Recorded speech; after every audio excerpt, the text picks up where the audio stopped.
Eh bien, chers amis, je suis extrêmement content de vous retrouver bien au chaud dans votre travail de vibration.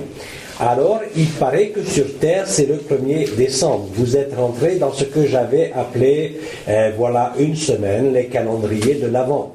Et je vous avais dit que chaque jour, il y aura une surprise. Alors, la surprise aujourd'hui, c'est moi, n'est-ce pas? Et je viens, et parce que les Croutons, tous ensemble, nous avons décidé de vous donner des éléments, comme vous le savez, pour mon niveau, un peu plus terre à terre. Vous savez qu'un ami est venu vous parler de la paix. Il est venu vous parler de la demeure de paix suprême. Il est venu vous parler de la nécessité de vous établir dans la paix. Vous savez que je suis aussi le spécialiste des petits vélos, n'est-ce pas? Or, le petit vélo, vous savez tous que ce n'est pas la paix. Le problème qui se passe, ce n'est pas un problème, mais ça risque d'en devenir un si vous ne tenez pas compte d'un certain nombre d'éléments. À l'heure actuelle, la lumière adamantine, la révélation de la lumière, suit sa progression vers la Terre. Aujourd'hui et jusqu'au 21 décembre, où vous avez des annonces, dans un peu plus de 2 semaines, il est important de vous pacifier, de vous mettre dans la paix. Et parce que vous vous rappelez, pour ceux qui ont lu ce que j'ai dit, qu'il y a plus d'1 an, j'avais employé une expression particulière qui s'appelait « yoyoter de la touffe ».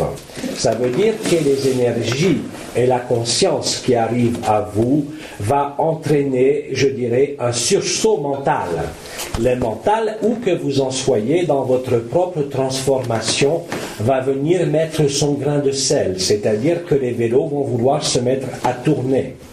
Et la seule façon d'arrêter le vélo, c'est de se mettre dans le cœur. Parce que si vous vous placez dans la vibration du cœur, dans la méditation du cœur, dans le chakra du cœur, dans le travail que vous faites en ce moment, vous allez éviter justement de rentrer sous l'influence de votre propre mental qui, disons-le tout clair, joue et tire ses dernières cartouches. Le mental, il aime bien la peur, il aime bien la réaction. Donc, dans ce qui vient, où l'éclairage de la lumière va devenir de plus en plus cru et de plus en plus important, le mental va vouloir vous entraîner dans un certain nombre de réactions à tourner toujours plus vite le vélo à l'intérieur de vous. Vous risquez d'avoir à vous poser des questions qui n'ont rien à voir. Le mental va vous entraîner toujours vers l'extérieur. Alors c'est vrai que, comme l'ont dit certains archanges, il se passe des choses incroyables au niveau du ciel et de la terre.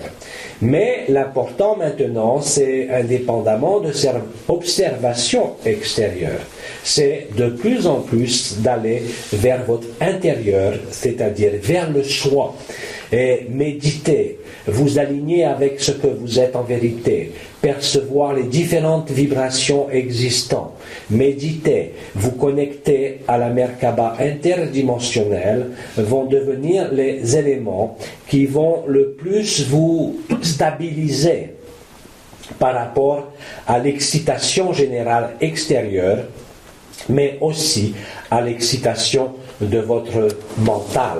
Même ceux qui jusqu'à présent avaient réussi à faire disparaître le vélo risquent d'avoir des petits vélos qui réapparaissent. C'est très important de comprendre et de vous dire avec votre conscience que dès qu'il y a une activité de surchauffe, de yoyotage de touffe, de vous remettre instantanément dans le cœur, de vous reconnecter à la Merkaba interdimensionnelle, à votre propre vibration intérieure, pour ne pas être emporté. Je crois que Sri Aurobindo avait appelé ça le choc de l'humanité, parce que les résonances liés aux croyances, aux égrégores, si vous préférez. Pas les égrégores astraux, nécessairement, mais surtout les égrégores des croyances, des poids qui ont été mis sur l'humanité, vont être entrechoqués, je dirais. Donc, il ne faut pas vous laisser emporter par ce mouvement extérieur, mais aussi par votre propre mental qui peut vous faire questionner sur vos propres choix et faire mettre en doute ce que vous vivez. Le plus important sera toujours et de plus en plus ce que vous vivez intérieurement. Alors le mental, ça ne lui plaît pas. Comme je disais, qu'il va tirer ses dernières cartouches, il va de manière insidieuse essayer de vous faire croire que vous êtes ce mental. Il faut vous désincruster et vous désidentifier totalement de votre propre mental pour vivre de manière sereine tout ce qui est à vivre intérieurement actuellement. Voilà en quelque sorte pour compléter ce que vous ont dit Sri Aurobindo depuis quelques semaines et un ami plus récemment concernant cette paix. Quand vous êtes dans la paix ou quand vous êtes dans la joie, et tout se déroule normalement, il n'y a plus d'interrogation. Ce qui veut dire que ce n'est pas une régression si des interrogations se manifestent, mais qu'elles traduisent, je dirais, l'ambiance collective de l'humanité durant cette période qui précède le solstice d'hiver. C'est une période, nous vous l'avons dit, mais par d'autres canaux aussi, et cela a été annoncé, extrêmement importante dans l'établissement de la lumière. Et rappelez-vous, je crois que c'est un ami qui vous a dit ça il n'y a pas si longtemps que cela, qu'il y a des résonances qui vont se faire par rapport à cette excitation extérieure, cette excitation mentale, ce que j'appelle les petits vélos. Alors, si vous voulez bien, nous allons voir si vous avez encore, vous aussi, des petits vélos qui se manifestent afin que je les supprime. Alors, je vous écoute. Des questions ? Est-ce que la lumière vibrale pénètre les réseaux Internet ? Est-ce que la lumière vibrale pénètre les réseaux Internet ? Qu'est-ce qu'il y a derrière cette question ? Je ne suis pas sûr d'avoir compris. La lumière vibrale, elle est omniprésente dans l'éther. C'est l'éther qui vient à vous. L'éther pénètre absolument tout. Le Christ est présent dans l'éther depuis un peu plus de 2 semaines maintenant. Donc ça veut dire que c'est omniprésent. Dans l'air. Et dans les ordinateurs, il y a de l'air, bien sûr. Alors, il n'y en a pas dans les circulations des flux électroniques.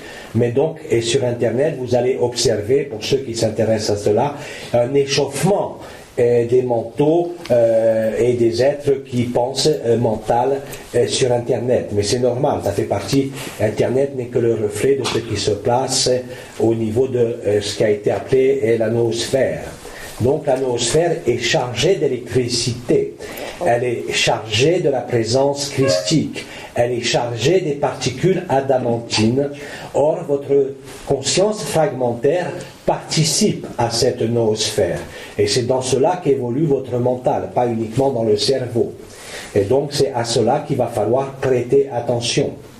Donc, certainement que aussi dans Internet, il y a des choses particulières qui se passent en ce moment. Oui, je là. Ah, pardon. Oui. Hier, on nous a dit de plus lire. Je lis Un cours en miracle, qui logiquement a été donné en canalisation de Jésus. Est-ce que je dois continuer à le lire ou il fait aussi partie des falsifiés? Marilyn précise qu'elle lit en ce moment Un cours en miracle, l'enseignement de Un cours en miracle. Elle demande s'il convient qu'elle poursuive ou pas. Cher ami, ça dépend. Tu as des personnes comme Tête de Caboche qui peut lire ce qu'il veut sans arrêt. Il y en a d'autres qui vont être obligés de se déconnecter de toute lecture et même de ce que nous vous disons pour pouvoir pénétrer encore plus dans leur paix intérieure. Il y a des êtres qui sont capables de passer de la lecture au cœur sans aucun problème. Il y a des autres qui ont plus de difficultés. Ça veut dire que c'est à toi d'observer comment tu te situes.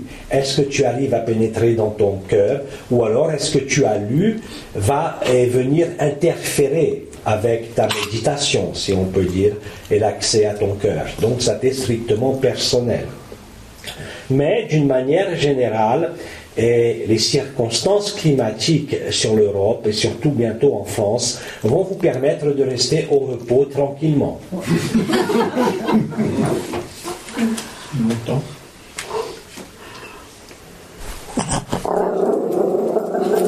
Est-ce que cette période va durer longtemps en France? Et entre une journée et 3 mois. La question? Je voulais demander, est-ce que ça a encore un sens ici et maintenant de devenir mère? Et est-ce que ça peut être un frein au soi et à l'être-té? Devenir mère? Oui. Ah, maman. Oui, maman. Non, mais je parle pas de... Non, c'est pas ça. C'est pas des schtroumpfs, c'est des gnomes.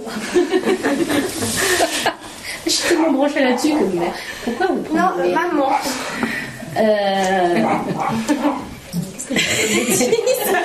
Najima demande si aujourd'hui ça a un sens Et si aujourd'hui, ça a un sens de devenir mère, de devenir maman.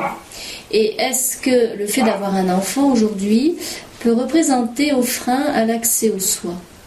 non, absolument pas. Au contraire, l'état de grossesse est quelque chose qui peut faciliter l'accès aux dimensions supérieures. Et il y a un sens comme d'habitude. Il y a des personnes et des femmes qui veulent être mères et d'autres qui ne veulent pas être mères. Et les circonstances actuelles, quelles qu'elles soient, ne doivent en rien entraver ce que vous avez à vivre. Ce que vous avez à vivre doit être en accord avec la perpétuation de la vie, même si il vous faut être totalement dans l'instant présent. Alors certains font des projets professionnels, d'autres font des projets de grossesse, au nom de quoi il faudrait arrêter tous les projets et attendre. Et je dis simplement que la période nécessite une vigilance par rapport à votre mental et par rapport au yoyotage de touffe ou au vélo que vous allez enfourner. Enfourner, on n'enfourne pas les vélos. Comment on dit? Enfourcher. Enfourcher les vélos. Enfourner, c'est pour autre chose. Merci. Autre question? Ils n'ont pas beaucoup de vélos pour l'instant, dans ce groupe. Est-ce qu'on doit se laisser manipuler par des sentiments de pitié? Mettons, je pense aux associations caritatives qui nous envoient beaucoup de lettres avec des animaux, des enfants malheureux, mais ils emploient des techniques commerciales de manipulation. Donc, est-ce qu'on doit les suivre? Dois-je répéter? Et j'ai entendu, mais cher ami, tu as donné toi-même la réponse à ta question. Tu essayes de faire tourner un vélo qui n'arrive pas à tourner pour l'instant.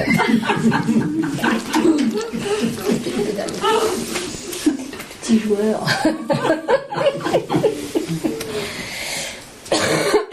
Oui. Attends, excuse-moi. Je ne ressens toujours pas la vibration du cœur, du tout. Et ça me provoque des peurs, parce que c'est comme une centrale. Pourquoi? Nathalie précise qu'elle ne ressent toujours pas la vibration du cœur et ça lui provoque des peurs par rapport à ce qui se vit en ce moment. Elle demande pourquoi elle dit ça. Parce que tu as peur. Tout simplement. Cher ami, l'important a toujours été dit effectivement que c'est la porte du cœur. La porte du cœur est la porte du soi, du samadhi, de la joie et de l'être-té. Il vous a toujours été dit que certains êtres ne pouvaient pénétrer cet espace sacré pour le moment, sans ça ils ne seraient plus ici. Donc certains sont obligés d'attendre le moment venu. Donc le principal c'est d'avoir l'un des 3 foyers qui chauffe, qui est actif. Certains d'entre vous ont déjà les 3 foyers. Certains d'entre vous voyagent en être-té, à liberté, à profusion, à volonté ou par moment. D'autres non. Chaque cas est différent.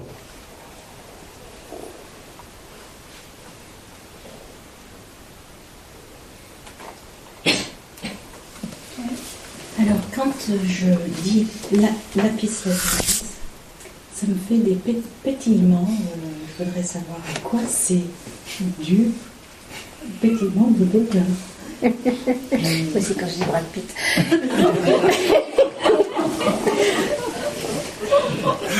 Vous l'avez jamais fait, celle-là.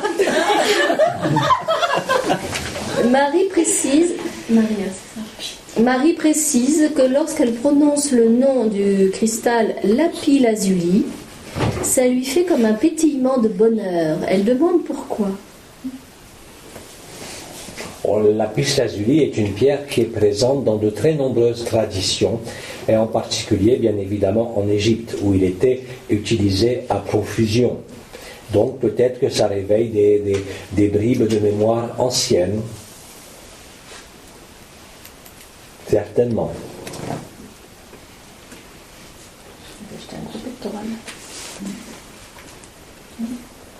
Je vais demander à Abraham pourquoi. D'ailleurs, tu devrais acheter un scarabée taillé en lapis lazuli, qui était vraiment l'outil important, je dirais, au niveau vibratoire, indépendamment de la croix ankée en Égypte.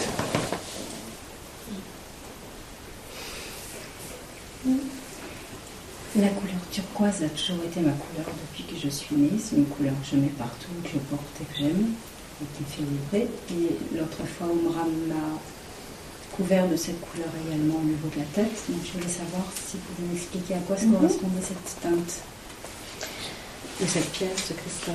Sylvia précise que depuis qu'elle est enfant, elle est très attirée par la couleur turquoise. Et elle l'utilise énormément dans des ornements ou dans des affaires qu'elle peut avoir. Et lors de la dernière guérison spirituelle, vous êtes intervenu en l'adambrant d'un voile turquoise sur le haut du corps. Elle demande des explications quant à cette relation au turquoise.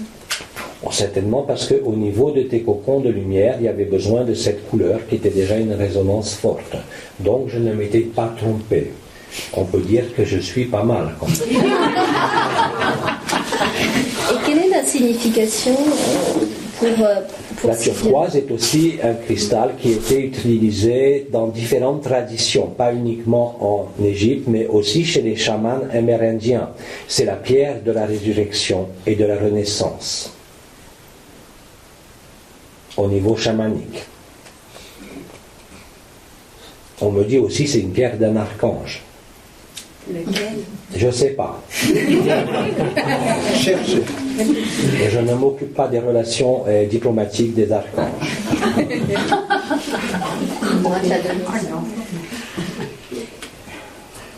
Merci. Pierre ? Moi, je vais faire marcher le tricycle. Je voudrais avoir une explication sur l'observateur et la conscience. La différence. Dois-je répéter ? Oui, tout à fait. Jean-Pierre voudrait savoir quelle est la différence sur l'observateur et la conscience. Et Quelle est la différence entre un observateur et la conscience ? Et je ne saisis pas bien le rapport. La conscience peut être un observateur, mais la conscience n'est pas que l'observateur. Observer peut se faire de deux façons, extérieurement et intérieurement.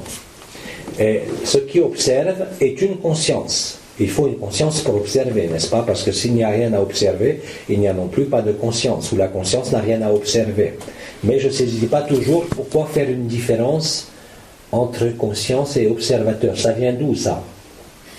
Ça vient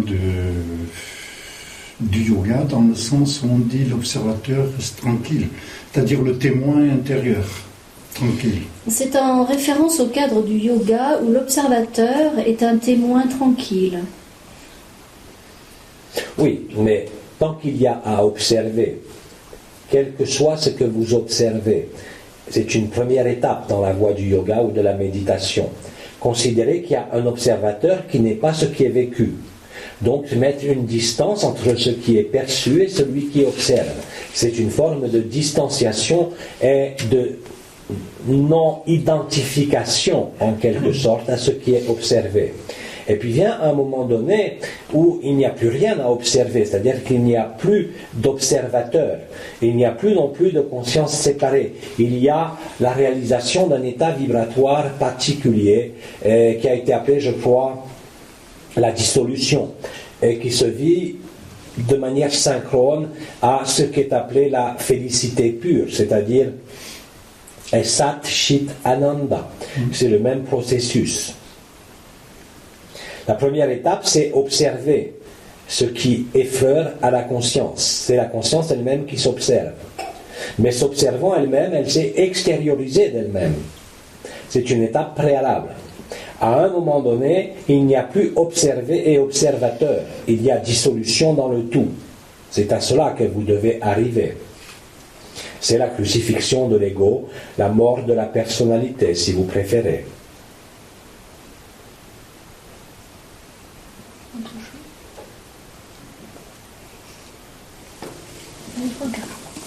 Pourriez-vous nous parler de Al?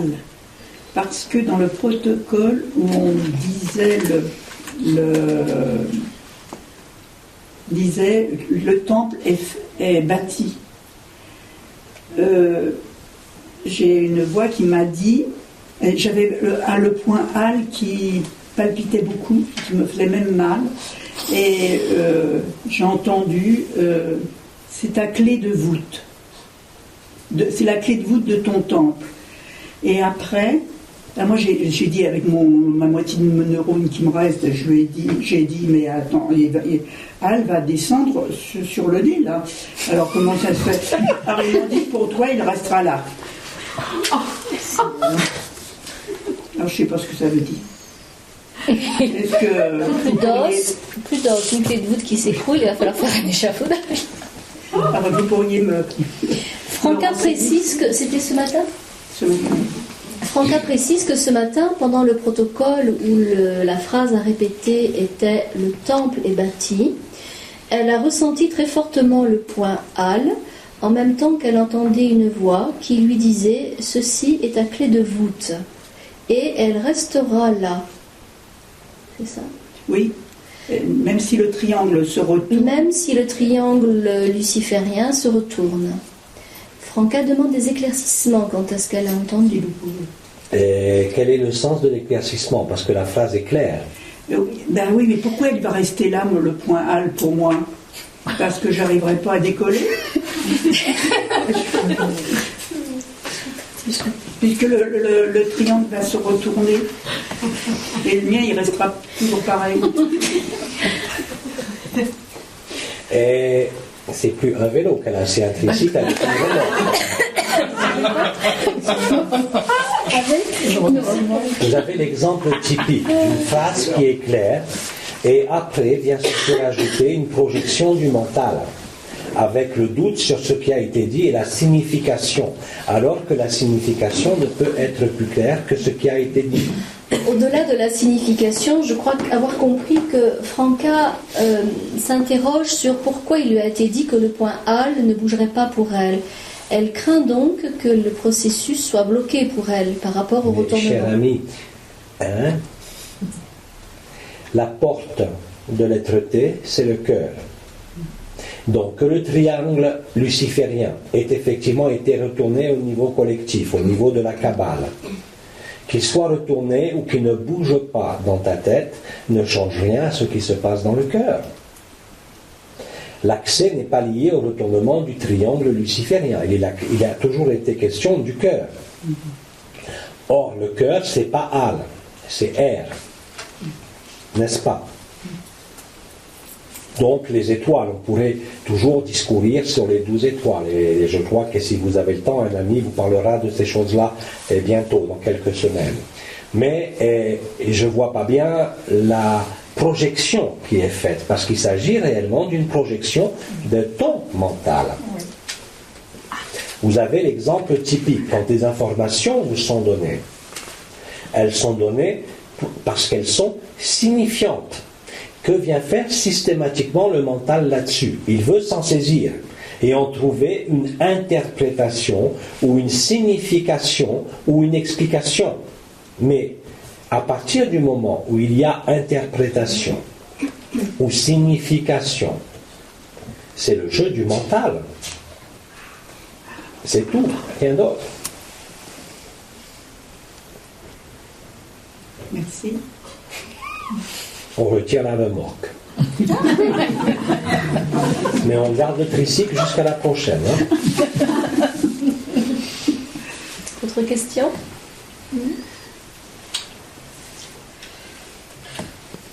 Vous nous avez, lors de votre précédente intervention, mis en garde contre le caractère luciférien des spiritualités telles que le bouddhisme tibétain.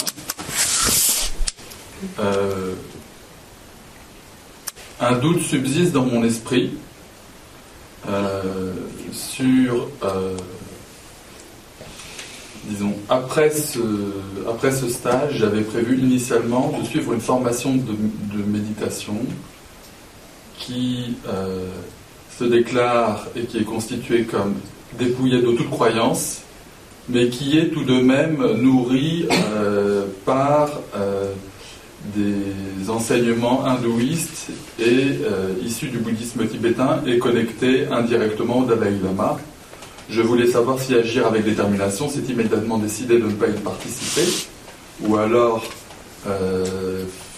convient-il que j'adopte une approche qui est plus basée sur la vigilance, comme nous le suggérait un ami, et simplement de me mettre en situation dans cette formation et d'écouter mon cœur et d'écouter la vibration de mon cœur. Voilà le doute. Pouvez-vous m'éclairer sur ce sujet? Vous avez parlé la dernière fois, vous aviez évoqué donc on va dire le fait que même le bouddhisme tibétain pouvait, était dans un cadre de spiritualité luciférienne, comme d'autres types de spiritualité. Marc précise qu'il avait prévu donc après ce stage de faire un autre stage de méditation en relation avec, qui se présente comme n'étant lié à aucune croyance, mais avec des fondements liés à l'hindouisme, au bouddhisme tibétain, en relation avec le Dalai Lama. Et Marc demande quelle est la meilleure attitude par rapport à ça. Cher ami, que te dit ton cœur?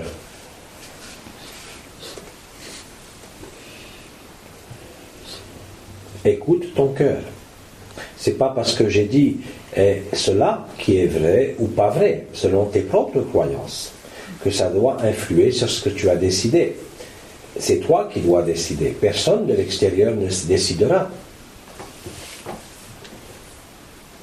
Maintenant, il faut comprendre que les méditations telles qu'elles sont préconisées dans le bouddhisme tibétain sont toutes issues des techniques qui étaient utilisées par les moines voilà fort longtemps, qui utilisent bien sûr la visualisation de manière à obtenir, vous savez qu'il y a une des méthodes les plus connues qui est de visualiser un tanka, un tapis de prière avec tous ces symboles et petit à petit d'effacer tous les symboles pour obtenir une image claire et blanche. Mais tout ça, c'est un travail sur le troisième œil.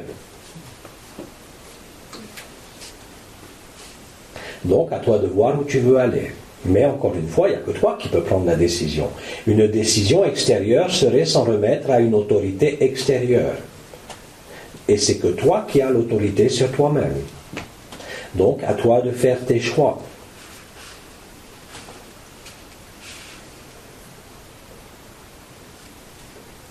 Nous vous avons toujours dit qu'aucun de nous, où que nous soyons, ne déciderait pour vous quoi que ce soit. Je souhaiterais préciser ma question, dans la mesure où je suis averti sur l'approche duelle des techniques de visualisation. Existe-t-il un espace où il est possible de rester en contact avec ce type de formation ou de groupe de personnes sans que cela soit néfaste à son chemin sur l'unité?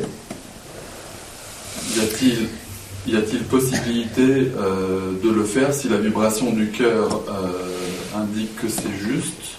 Y a-t-il vraiment possibilité de le faire? ou s'agit-il de redoubler encore de vigilance? Marc précise sa question.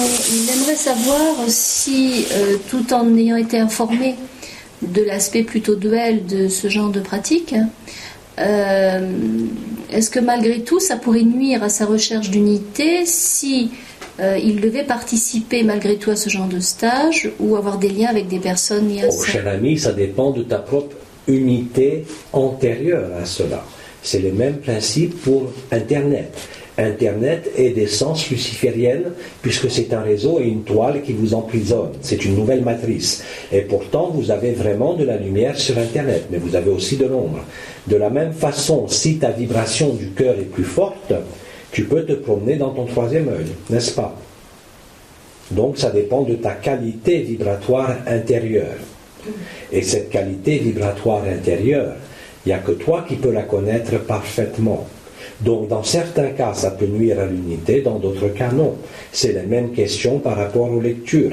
Il y a des êtres qui peuvent lire, et moi, j'ai jamais pu de mon vivant, mais lire des histoires horribles, ou regarder des images horribles, des films, comment vous appelez ça, d'horreur, et dormir après, et d'autres, non. C'est la même question par rapport aux vibrations. Merci. À toi de savoir si tu peux encaisser ou pas.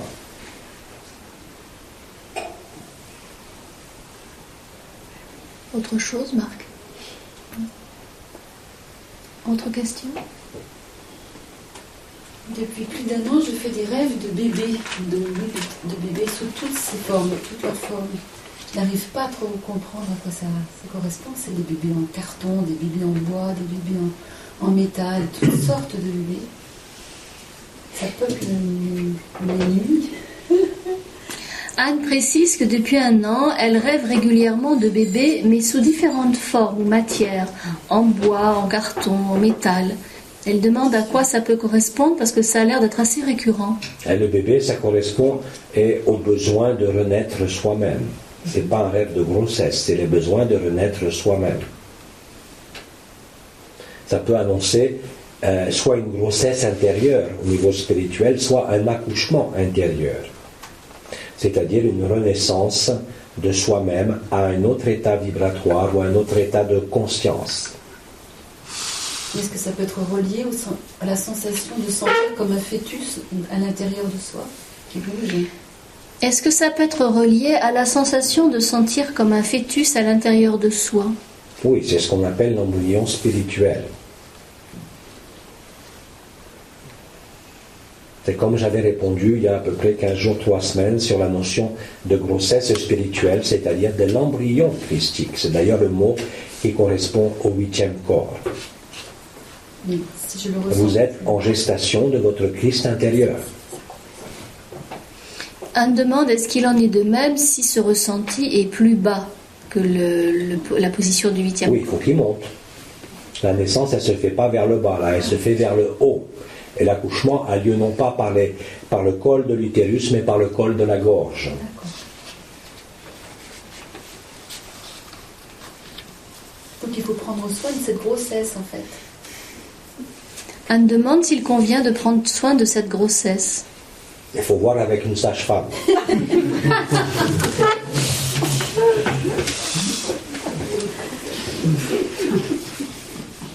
On peut aussi sauter sur le ventre à pieds joints.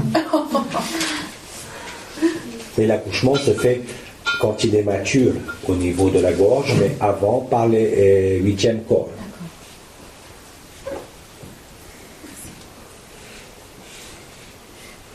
Autre question?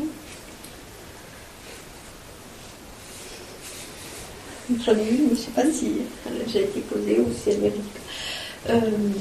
La différence entre l'empathie et être une éponge. Parce qu'on a l'impression que c'est peut-être les mêmes sensations au niveau vibratoire. Au niveau des fois des douleurs, de ressentir la douleur de quelqu'un. Luana demande quelle est la différence entre l'empathie et le fait de se sentir comme une éponge. Elle cite en particulier le fait de sentir la douleur de l'autre. Alors, ça c'est une forme d'empathie qui est liée à la vibration, non pas du cœur, mais du plexus solaire. même si cela a été appelé empathie. Il y a une confusion chez beaucoup d'êtres entre le fait de sentir la souffrance de l'autre. La souffrance est une émotion, qu'elle soit physique ou à un autre niveau. Même si elle est mentale, elle génère une sécrétion vibratoire qui est liée à l'astral. Donc il faut avoir l'astral ouvert pour le sentir. Le cœur, c'est la compassion, même si certains parlent d'empathie au niveau du cœur. La compassion, c'est la capacité à sentir l'autre, même s'il y a une souffrance. Donc on va sentir que l'autre souffre sans éprouver la souffrance à l'intérieur. Ça, c'est le cœur. Mais s'il y a une résonance qui est vécue par la souffrance elle-même, qui n'est pas la connaissance de l'autre, mais la souffrance de l'autre, c'est lié à un excès de plexus solaire, une fragilité en quelque sorte au niveau émotionnel. Merci. Autre question?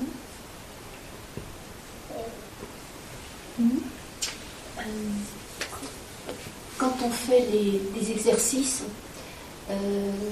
comme par exemple ce matin, il y a eu l'exercice qui a été fait, qu'on fait tous les matins, la Nouvelle Alliance, et à un moment donné, quand tu es sur certains points, ce matin c'était sur le Christ et le cœur, j'ai eu comme une grosse vague d'émotions qui est arrivée, qui se traduit par un flot tout de suite de larmes, et pourtant j'avais pas de tristesse, j'avais pas de... Je ne sais pas ce que c'est. Est-ce que c'est du titre de l'émotion? Est-ce que c'est du titre d'une forte... Anne-Marie précise que pendant le... Comment? Je ne sais pas si c'est de l'émotion, qui est de la dualité, ou alors est-ce que c'est un afflux de lumière qui... Anne-Marie précise que pendant le protocole ce matin de la Nouvelle Alliance, elle a ressenti à un moment donné, lorsque Léna était en relation avec les points Christ et Marie, une émotion particulière qui l'a fait pleurer. Elle demande si c'est lié à l'émotion. Non, pas du tout. C'est ce que j'ai appelé déjà, il me semble, l'émotion ultime. C'est l'émotion qui justement permet de passer de l'ego au cœur. Mais c'est d'une nature vibratoire émotionnelle. Mais cette nature vibratoire émotionnelle, donc liée au niveau de l'énergie, passe au niveau supramental. Et souvent, lors des premières phases de cette activation, il y a souvent chez l'être humain une reconnexion de nature émotionnelle, effectivement, avant d'être supramentale. Ce n'est pas obligatoire, mais c'est souvent le cas. Merci. Autre chose. Moi, j'aurais deux questions dans une. J'ai derrière la tête, je ressens à certains moments comme une plaque de centimètres de large. Et je perçois à certains moments comme une énergie très forte qui sort comme derrière cette plaque. Je ne sais pas si c'est... Là, maintenant je m'interroge si c'est le feu de la terre ou si c'est autre chose. Emmanuel précise qu'il ressent derrière la tête, sur une largeur de 2 cm, comme une plaque qui remonte de la nuque au 7e chakra, c'est ça? Non, qui part de Hod et qui va pas jusqu'au 7e chakra. Qui part de Hod et qui remonte un petit peu sur le crâne. C'est normal. Il existe au niveau de la ligne appelée Hod-R une structure vibratoire extrêmement importante qui correspond au tableau de commande des chakras. C'est une zone vibratoire extrêmement importante où s'observe la couleur de l'âme. Donc c'est un circuit vibratoire que tu sens, c'est tout.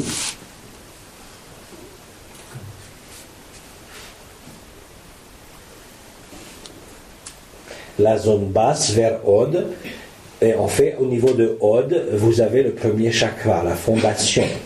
Et au niveau de R, vous avez le 7e chakra. Et entre ces deux points extrêmes, il y a 5 creux sur le crâne qui correspondent chacun à une fonction de commande des chakras dits majeurs.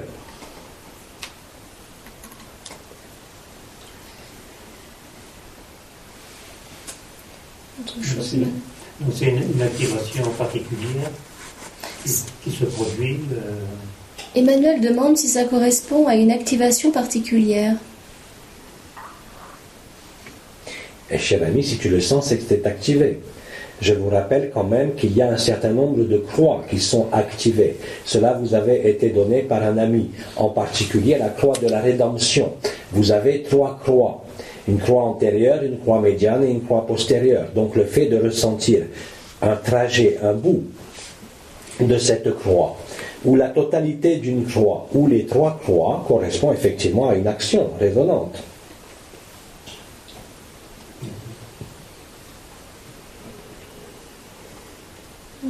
Est-ce que la couleur de l'âme dont il est question indique la destination de la lignée? Est-ce que la couleur de l'âme indique la destination de la lignée? Est-ce que la couleur de l'âme indique quoi? La destination de la lignée. C'est quoi une destination de lignée? La destination. Excusez-moi, indique soit la destination, soit la lignée. Ni l'un ni l'autre.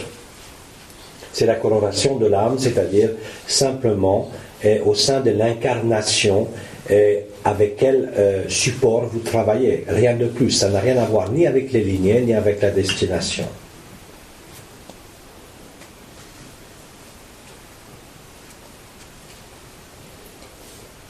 Autre question? Oui. Parfois, depuis quelque temps, j'ai des craintes en fait à être dans le noir.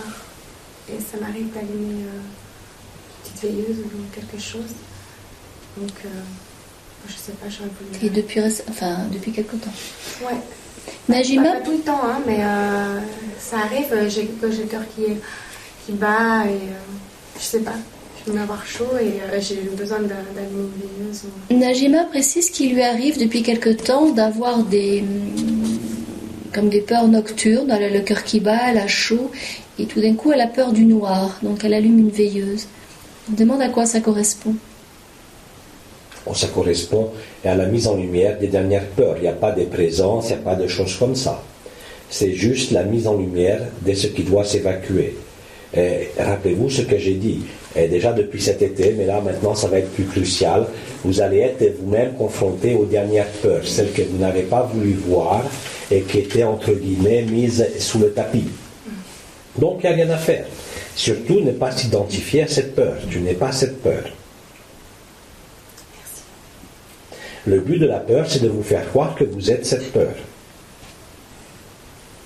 Et tous, même moi de mon vivant, on file droit dans ce que nous suggère cette peur. Mais on n'est pas la peur. Puisque le principe d'illusion de ce monde se révèle en totalité. On vous a dit plein de fois que ce monde est Maya. Donc comment quelque chose qui est Maya peut affecter la conscience? Non, c'est le mental qui participe à l'illusion, qui crée la peur. La peur de n'importe quoi d'ailleurs. Mais vous n'êtes pas cette peur. Donc il y a tout un travail, entre guillemets, de distanciation par rapport à ce qui arrive.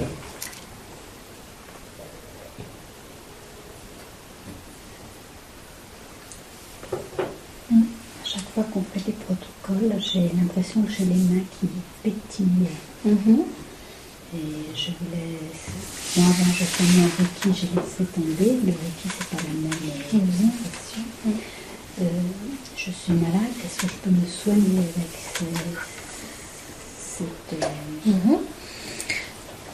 cette... Marilyn précise que lorsqu'elle pratique les protocoles, elle sent une énergie qui pétille dans les mains.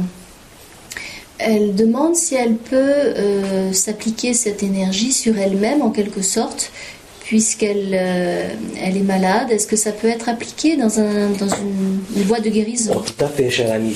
Les différentes techniques, entre guillemets, que nous vous avons données sont destinées à faire circuler, si possible, de l'énergie qui n'est pas que de l'énergie basique, mais plutôt les caractéristiques d'une énergie de type supramental. Cette énergie de type supramental est souvent picotante, effectivement. Comme tu dis, ça peut pétiller. Donc tu peux t'en servir, bien sûr.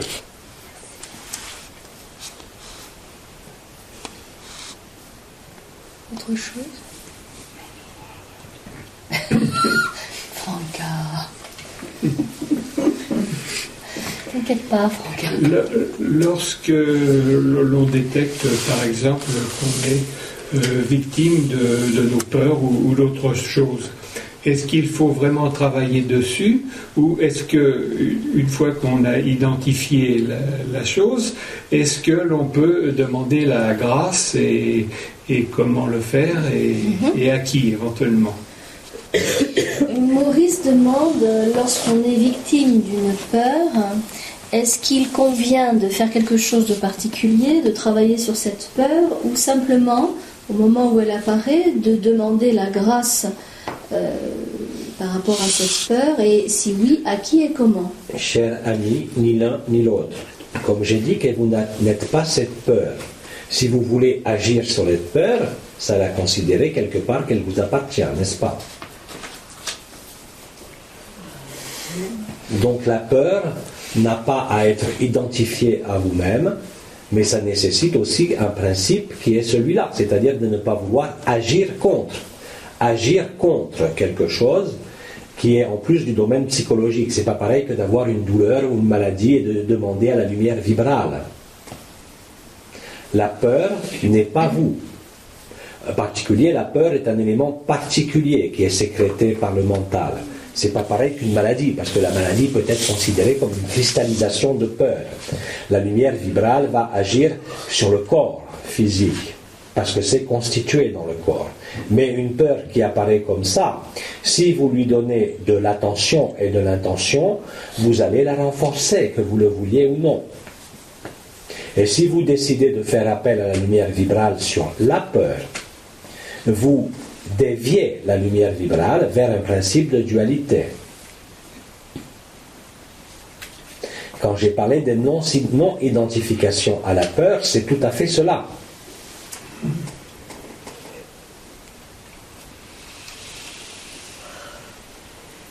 Rappelez-vous, ce à quoi vous portez votre attention et votre conscience se manifeste.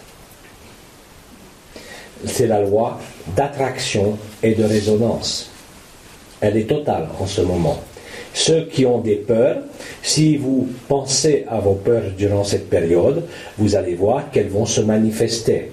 Si vous avez cultivé la paix et que vous pensez la paix, ce qui se manifestera sera la paix.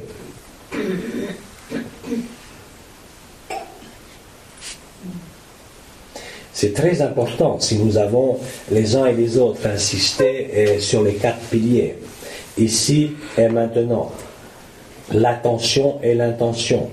C'était vraiment pour vous placer au centre des 4 piliers, qui est le point R, c'est-à-dire le cœur. Et si vous mettez votre attention et votre intention contre quelque chose qui apparaît au niveau du mental, vous allez nourrir le mental. Il faut vraiment vivre un découplage de votre mental. Vous n'êtes pas le mental.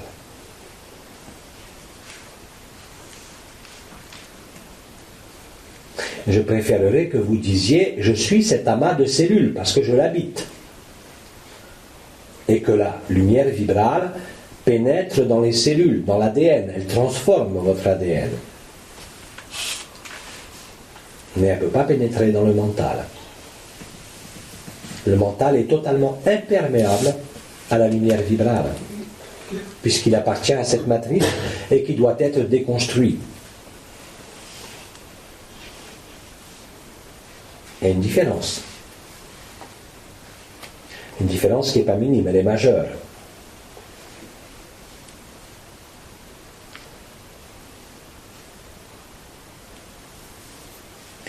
Comment participer nous-mêmes à la destruction de ce mental? Est-ce possible?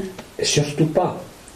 Il n'y a qu'à réaliser l'abandon à la lumière. Ce n'est qu'au fur et à mesure que la lumière vibrale vous remplit qu'il n'y aura plus de place pour le mental. Le mental sera dissolu. C'est ce qu'on a appelé la dissolution de la personnalité. La personnalité n'est pas le corps. La personnalité est le mental. Le mental est une projection extériorisée de la conscience dans une illusion qui vous fait croire que vous êtes ceci, telle personne qui avait tel âge, qui vivait telle vie.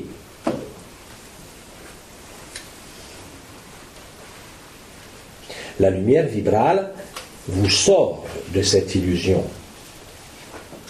Donc vous ne pouvez sortir de l'illusion par votre propre illusion. Puisque pour cette illusion qui est le mental, il n'y a que ça qui existe. C'est comme ça qu'est né le principe de falsification.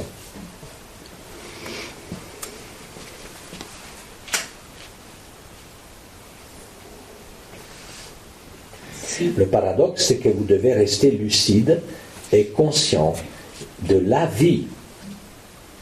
Mais la vie n'est pas le mental. La vie, c'est la respiration. C'est pas ce que vous voyez non plus. C'est la vibration. C'est être ici et maintenant. Entre l'alpha et l'oméga. Mais ce n'est pas le mental, jamais.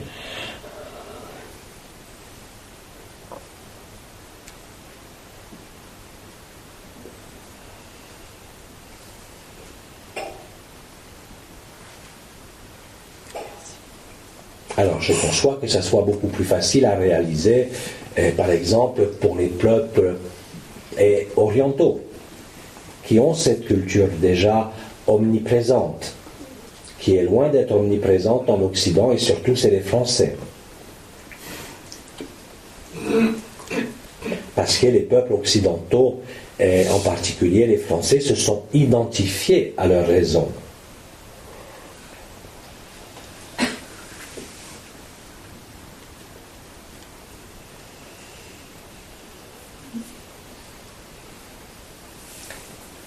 Autre question?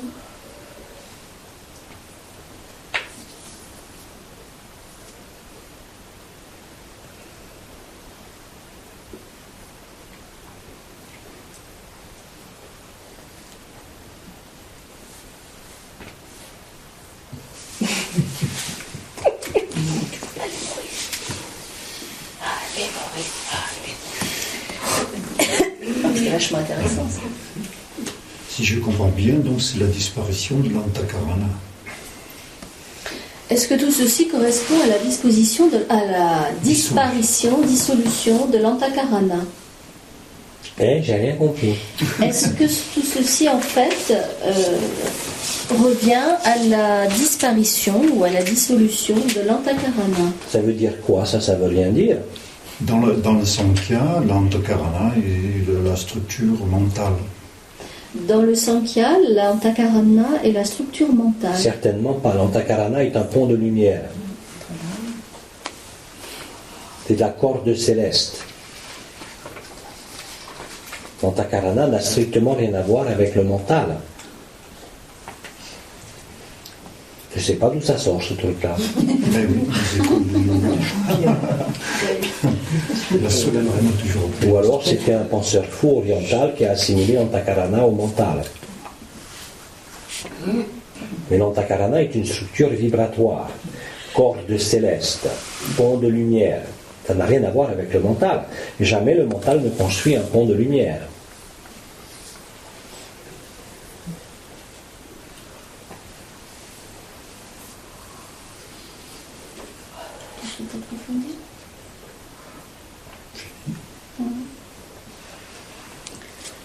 Autre chose? Oui. Sur ce que vient de dire Omar, est-ce que ça sous-entend que le peuple français étant beaucoup plus dans son mental, qu'on sera plus long à décoller? Si le peuple français est davantage dans son mental, est-ce que ça signifie qu'il sera plus long à décoller, entre guillemets? Ça, c'est le moins qu'on puisse dire. J'ai déjà dit, je crois qu'il y a des peuples qui sont beaucoup plus près des mécanismes ascensionnels qu'est l'Occident, où les valeurs culturelles, les valeurs de l'ADN n'ont rien à voir avec votre ADN à vous.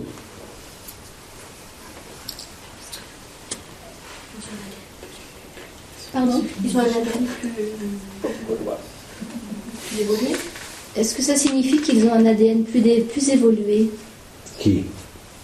Ces peuples-là qui sont prêts Non, à ils fonctionnent différemment. L'ADN est toujours à deux brins tant qu'il ne s'est pas déployé. Donc il n'y a pas d'ADN supérieur à un autre. Il y a un ADN qui est plus libre qu'un autre, mais dans la même dimension. Au niveau multidimensionnel, vous avez tous la même structure. d'ADN.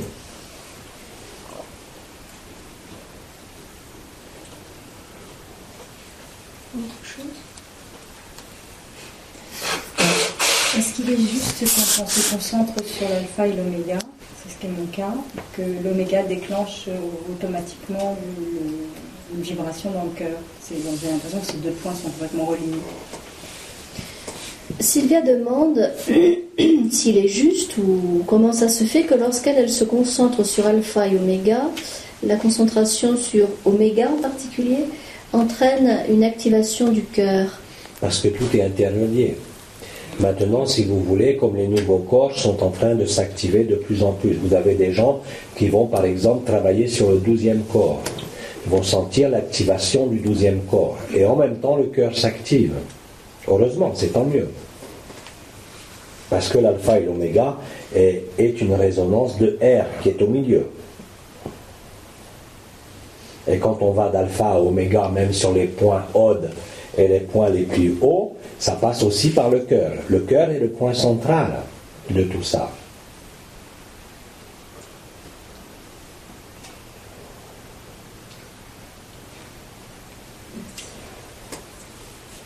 Chacun ses raccourcis.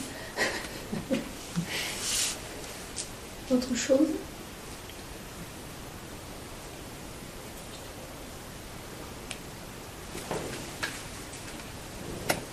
Pourrions-nous avoir des précisions un peu plus claires sur ce qui nous attend cet hiver, lorsqu'il a dit qu'on serait immobilisé un certain temps?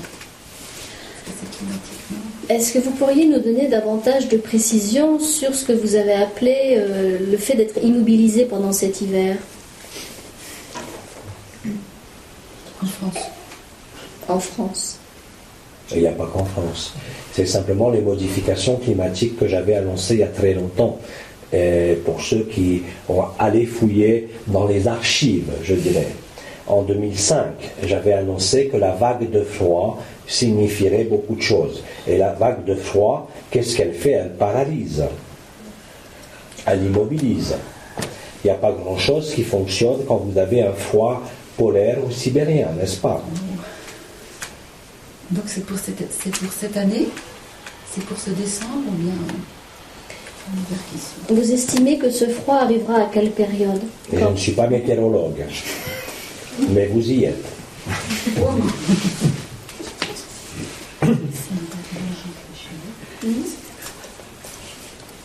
Expliquez-nous, vous verrez bien. Il reste encore du bois. Hein, il y a des chambres en haut, donc c'est pas mal.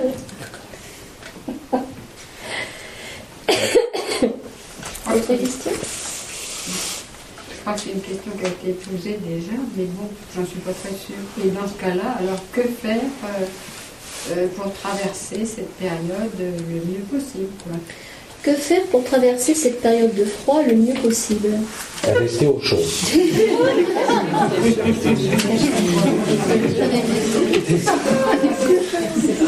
Où est-ce qu'il fait chaud? Dedans, c'est-à-dire dans la maison, mais aussi dans le cœur. C'est aussi simple que cela.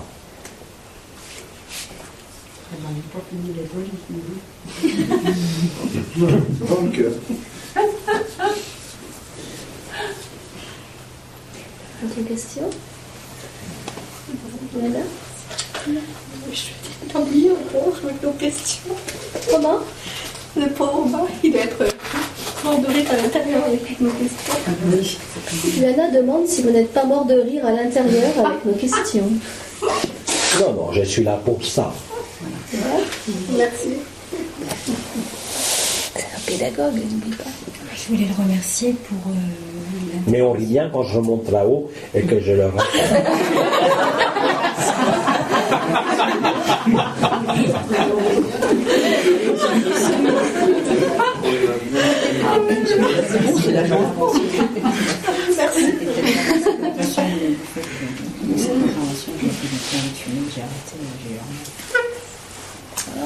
Voilà, donc un grand merci. Et puis merci aussi pour les Langines qui a suivi.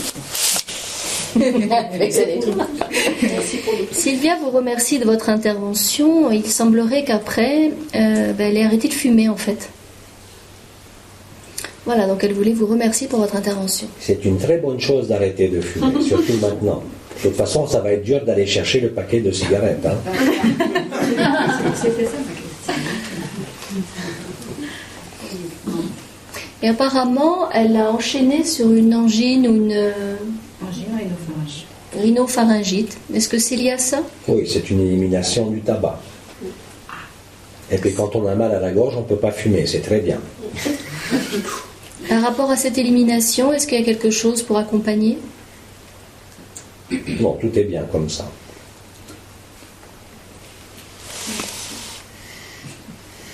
Claire?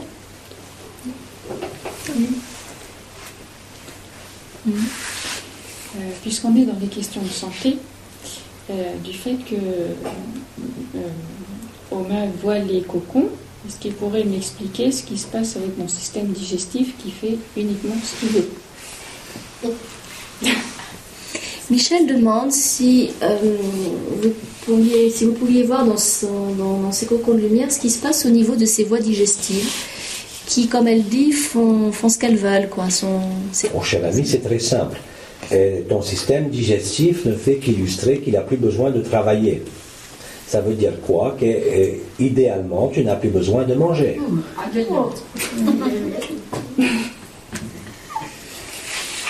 J'ai pas dit qu'il faut faire ça, mais pose-toi la question. Parce qu'il y a quand même un mécanisme au niveau des cocons de lumière d'intolérance multiple, bien réel. Il y a aussi une fragilité, comment on appelle ça, les muqueuses qui sont un peu à vivre, d'un bout à l'autre du tube, de haut en bas si tu préfères. Et ça veut dire quoi? Le corps se plaint de ce qui rentre dedans, donc ne fait plus rien rentrer dedans. Tu verras bien ce que ça donne.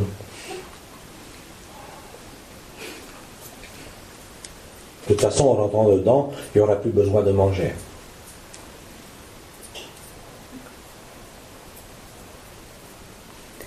Autre question?